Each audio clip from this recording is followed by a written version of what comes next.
청주국제공항 민간 전용 활주로를 설치할 최종 후보지가 결정됐습니다. 다음 주에는 활주로 신설을 지원할 특별법이 발의됩니다. 고급 펄프로 만든 종이 폐기 폐지와 함께 버려지면서 제대로 재활용되지 못하고 있습니다. 급기야 자치단체까지 나서 분리배출 캠페인에 나섰습니다. 지난해 개관한 제천예술의 전당에 가족과 어린이 중심의 공연과 행사를 잇따라 내놓으면서 지역 주민들의 호응을 얻고 있습니다.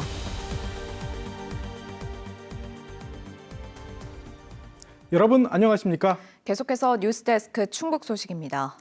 충청북도가 청주국제공항 민간전용 활주로 설치할 최적의 후보지를 용역을 거쳐 선정했습니다. 김영환 지사는 민간 자본을 유치해서라도 지을 테니 정부가 승인만 해달라고 요청했는데요. 활주로 신설을 지원할 특별법은 다음 주 야당 국회의원이 발의합니다. 정재훈 기자가 보도합니다. 지난해 458만 명이 이용한 청주국제공항은 활주로를 17 전투비행단과 나눴습니다. 활주로 2개 중 하나만 민항기가 쓸 수 있는데 이마저도 군 훈련이 없을 때 시간당 최대 8번까지만 이착륙이 허용됩니다. 노선 확대를 가로막는 장애물로 꼽힙니다.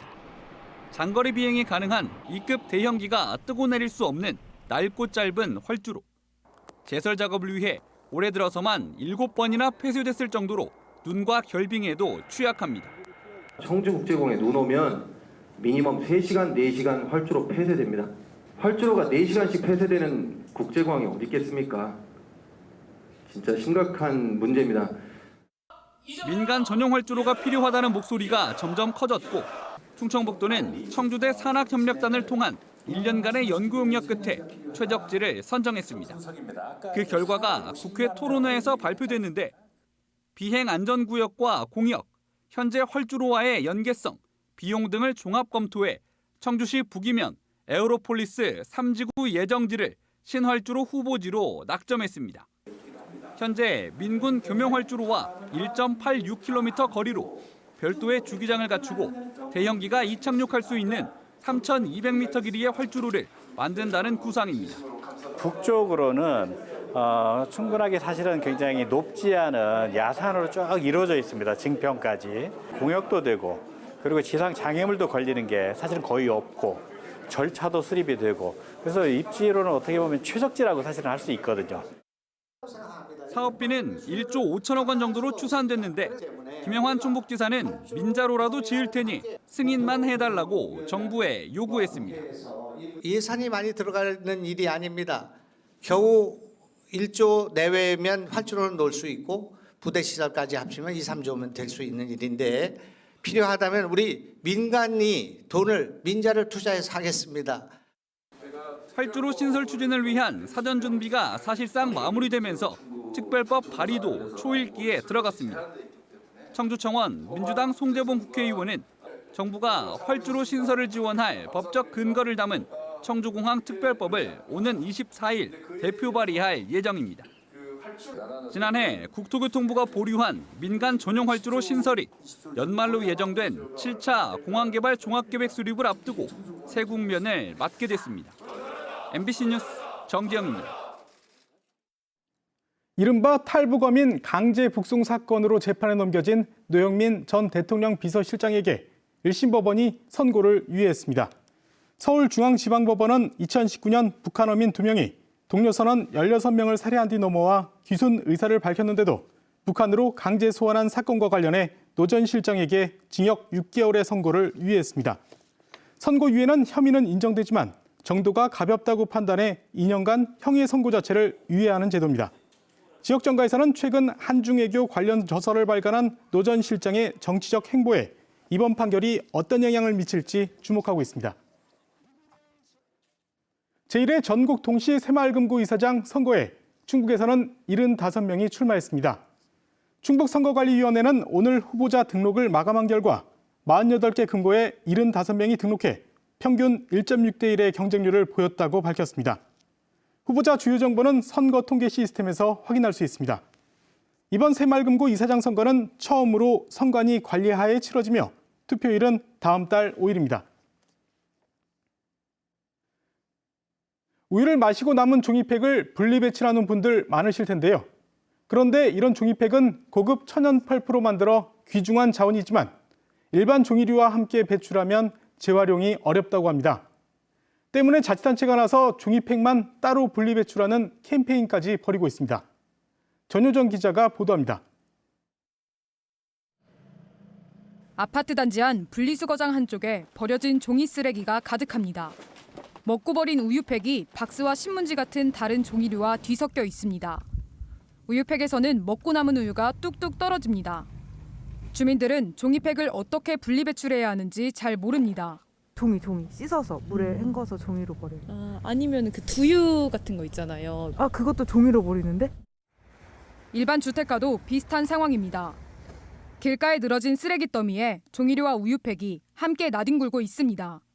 이렇게 종이류 수거함에 우유팩이 뒤섞여 있는데요. 우유팩은 비닐 코팅 재질로 되어 있어 일반 종이류와 버려지면 재활용이 어렵게 됩니다. 종이팩은 고급 천연 펄프로 만들어지는데 원료 전부를 수입에 의존합니다. 고급 원료로 만들어져 따로 모으면 화장지나 미용 티슈 등으로 다시 만들 수 있지만 여러 종이류와 섞이면 폐기물로 분류돼 재활용률이 급격히 낮아집니다. 2023년 기준 종이팩의 재활용률은 13%, 캔이나 유리병, 페트병 등의 재활용률이 80% 안팎인 것에 비하면 큰 차이입니다. 최소 7번에서 8번까지도 재활용이 여러 번 될 수 있는 품목 중에 하나인데 일반 박스 용지랑 갔을 경우에는 재활용을 할 수 있는 게 5번 이하. 충청북도가 공동주택을 대상으로 종이팩 분리배출 캠페인에 나섰습니다.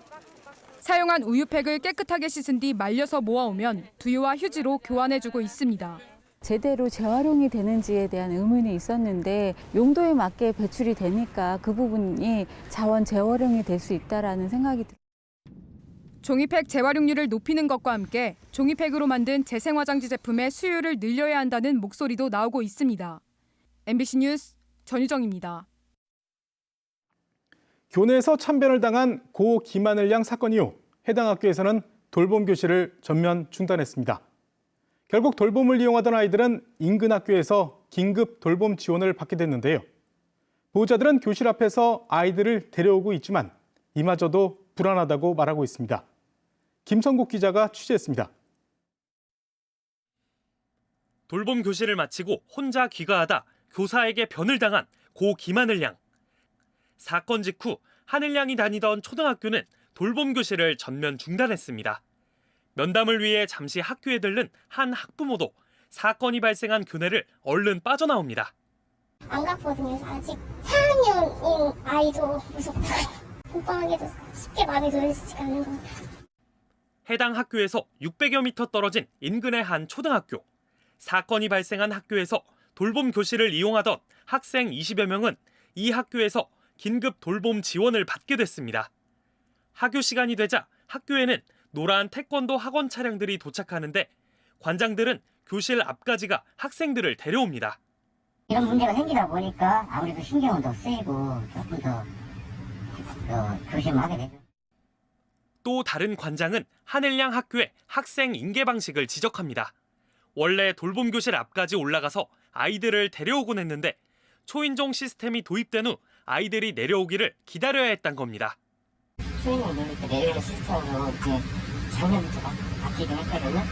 안 일어날 수도 있는 일이었는데.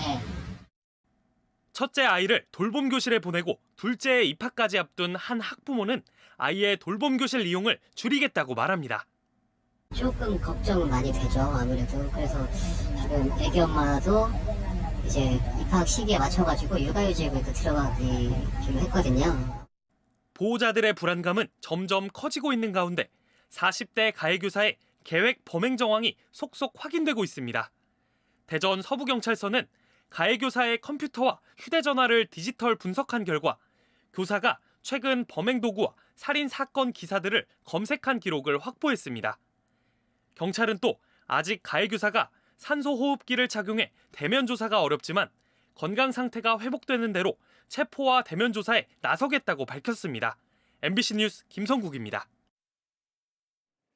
제106회 전국 동계체육대회에서 청주고 김세현이 전날 슈퍼대회전에 이어 대회전에서도 금메달을 획득하며 2관왕에 올랐습니다. 또 청주고 이시호는 0.73초 차이로 김세현에 뒤져 은메달을 목에 걸었습니다. 진천 국가대표 선수촌에서 열린 컬링 여중부 결승에서는 송절중학교가 남춘천 여중을 7대6으로 이기고 10년 만에 우승했습니다. 대회 3일차인 내일은 컬링 여자 초등부 4강, 스키 회전과 스노우보드, 산악 경기 등이 펼쳐집니다. 충북 청주 프로축구단 운영 지원금이 증액될 전망입니다. 청주시의회 경제문화위원회는 충북 청주FC가 연 1회 이상 청주시 감사를 받는 조건으로 현재 연간 20억 원인 지원금을 30억 원으로 늘리는 내용의 안건을 통과시켰습니다. 다만 구단의 성적이 저조해 지원 효과가 미흡하다고 판단되면 지원금은 감액될 수 있습니다. 이 안건은 오는 28일 본회의를 통과하면 충북 청주FC의 운영자금은 도비와 시비 각 30억 원, 구단 자체 예산 30억 원 등 모두 90억 원 규모로 늘어납니다. 지난해 개관한 제천예술의 전당이 가족과 어린이 중심의 행사와 공연을 내놓고 있습니다. 노인 인구가 많은 소도시인데도 불구하고 다양한 행사를 실험하고 있는데요. 지역 내에서 마땅히 갈 곳이 없다고 느끼던 부모와 어린이들의 호응이 좋습니다. 허지희 기자가 보도합니다. 수술장에 들어선 꼬마 의사들이 모형 인체 장기를 유심히 살핍니다. 치료해야 할 폐를 떼어내고 새 장기를 이식합니다. 어린이들에게 다양한 직업의 세계를 안내하는 체험전입니다. 수술할 때 이거 가르는 거랑 등등 뭔가 수술하는 모습을 제대로 한번 확인해보고 싶어가지고. 비행기 안 승무원이 되기도 하고 소방관이 되어 사람을 어떻게 구조하는지 범죄 현장을 찾는 과학수사관이 되기도 합니다. 우리 범인은 누가 잡는다고 했죠? 경찰이 잡고 우리는 경찰이 잡을 수 있도록 이렇게 증거를 모아서 전달해주고 도와주는 역할이라고 했죠. 제천 예술의 전당이 겨울방학 중 야외 활동이 어려운 지역 어린이들을 위해 2주 동안 마련한 행사입니다. 아이들은 평소 궁금했던 세계를 접하고 싶어 직접 엄마를 졸라 찾아왔습니다. 꿈이나 뭐 이런 게 있을까요? 의사요. 아픈 사람들 도와주고. 수도권의 상설 체험장보단 규모는 훨씬 작지만 가까운 지역에서 비교적 저렴하게 모든 체험을 즐길 수 있다는 점은 장점입니다. 동물을 좋아하다 보니까 근데 이런 체험을 또 할 수 있어서 아이들한테도 유익한 것 같고 너무 좋아요. 799석 규모로 지난해 개관한 제천 예술의 전당. 이번 어린이 직업 체험전을 시작으로 5월 가정의 달에는 유명 가족 뮤지컬 수박 수영장을 올립니다. 초고령 지역인 만큼 모객이 많은 행사만을 올릴 수도 있지만 가족과 어린이 행사, 공연 선정에도 관심을 쏟고 있습니다. 하지만 대형 공연을 올리기엔 객석 규모나 공연장이 협소한 점, 예산 등은 풀어나가야 할 숙제입니다. 한계들 때문에 좀 유명한 작품을 가져오지 못한다는 거 그런 게 조금 아쉽긴 하지만 그래도 저희 객석 안에서 가급적 대중분들이 좋아해 주시는 콘텐츠들 많이 가져오려고 노력하고 있습니다. 다음 달엔 배우 진선규가 출연하는 연극과 방송인 다니엘 린데만의 재즈 피아노 공연이 준비되어 있습니다. 비어있던 제천 시내 중심 초등학교 자리에 폐교 12년 만에 들어선 제천 예술의 전당. 문화예술이 부족한 지역민의 갈증을 해소하는 오아시스로 자리 잡길 기대하고 있습니다. MBC 뉴스 허지입니다. 오늘 새벽 1시 40분쯤 음성군 대소면의 한 자동차 개조 공장에서 불이 나 소방서 추산 1억 2천만 원의 재산 피해가 발생했습니다. 불은 공장 건물 한 개동을 태우고 1시간 30분 만에 진화됐습니다. 경찰과 소방당국은 공장동 배전반에서 불꽃이 튀는 것을 처음 목격했다는 직원 진술을 바탕으로 정확한 화재 원인을 조사하고 있습니다. 의뢰인에게 받은 돈을 빼돌려 개인 빚을 갚는 데 사용한 법무사무소 직원이 실형을 받았습니다. 청주지방법원은 지난해 2월 건물 소유권 등기 이전을 위해 의뢰인이 맡긴 8,900만 원 중 3,800만 원을 개인 채무 변제에 사용한 50대 사무장에게 징역 6개월을 선고했습니다. 이 사무장은 범행을 위해 업무용이 아닌 개인 계좌로 돈을 받은 것으로 조사됐습니다. 재판부는 계획적으로 범행을 저질렀고 피해 회복도 이루어지지 않았다고 설명했습니다. 충주시가 문화동 옛 남한강 초등학교 건물을 리모델링해 평생학습관으로 재개관했습니다. 학습관은 지상 3층 규모로 강의 및 동아리 활동을 위한 23개 교실을 갖췄습니다.